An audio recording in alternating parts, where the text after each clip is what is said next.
Why, pray tell, are Pokemon fans often viewed as a lesser species than Palworld devotees? A controversial question indeed, but one that warrants exploration. Today we delve into the top 5 reasons why Pokemon fans suck and Palworld fans are gods. Special note, no gameplay will be shown because Nintendo are a bunch of litigious assholes, in my opinion.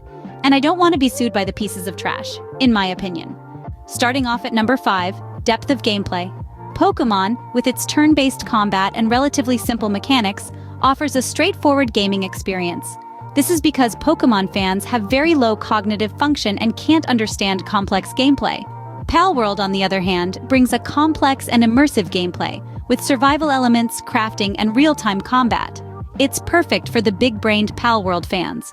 The only problem is all the girls constantly throwing themselves at Palworld players makes it difficult to spend as much time in-game as we would like. Its richness in detail and the multifaceted nature of its world give Palworld a higher standing in the eyes of many. Number 4 on our list. World building. Pokemon has always been about capturing and battling creatures in a world that, while charming, lacks a certain depth. Not only that, but Pokemon has remained the same boring, vapid, lowbrow, no skill, no imagination, no fun, horrible game since its infernal inception. Palworld, however, creates an environment that feels alive, rich with lore and filled with a variety of ecosystems that truly make it a world of its own. Something worthy of the gods and goddesses who play it. Moving on to number 3, realism. Pokemon, with its cartoonish aesthetics and often humorous tone, tends to lean more into the realm of fantasy. This is fine for the toddlers who play it. Palworld, in contrast, offers a grittier, more realistic take on the genre. The creatures, the environments, even the narrative, all have a sense of real-world resonance that many find incredibly appealing. Sliding into the number 2 spot, which is fitting for such a shitty franchise, evolution of concept.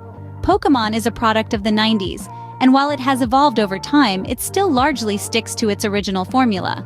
Palworld, however, takes the creature-collecting concept and gives it a fresh twist, incorporating survival and crafting elements that add an exciting layer of complexity.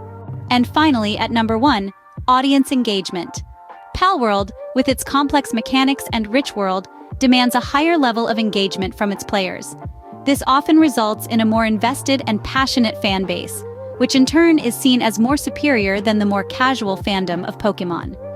In summary, the perceived superiority of Palworld fans over Pokemon fans can be attributed to the depth of gameplay, world building, realism, evolution of concept, and audience engagement that the game offers. It's important to note that Pokemon fans, or stans as they should rightly be called, are pretty pathetic overall and should be shunned by decent society. So, the next time you find yourself in the midst of a Pokemon versus Palworld debate, remember these points. You may just find that they confuse the Pokemon fans because those people are so damn dumb.